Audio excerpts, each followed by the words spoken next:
I happened to read a book recently about the Cholas and the business structure that the Cholas had. They had these large craftsmen guilds called Shreni. Hundreds and hundreds of, let's say, bronze sculpture makers, and they would come together, and they were exporting their wares to, dozens of countries outside India. And it's, from what you now described, they sounded very much like a farmer-producer organization in some sense. The distinction at a layman level, I'm not an economist, at a layman level, what I am seeing is the distinction between a farmer-producer organization and a corporation is that there is no leadership, a management leadership that a corporation comes with that has sort of a top-down structure that is there to sort of deliver shareholder interest, or deliver upon shareholder investment and interest. If only the farmer-producer organization can develop that leadership. And this book that I'm alluding to talks of the leadership that the Cholas had in their Shrenis. They were elected by the farmers or by the craftsmen to be on a board for a certain number of years, and that board basically acted like a representation of the larger guild of craftsmen.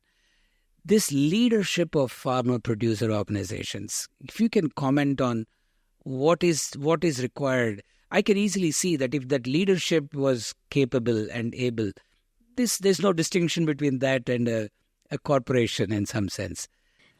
I think you have hit the nail on the head. The failure of leadership or failure of management, because leadership without resources or without knowing accounting practices or it's more than just having a good leader. Because when you go to the villages, you meet some people who are so knowledgeable and they know what the problems are, but it's being able to put together a system. I think management is a little bit more than one leader.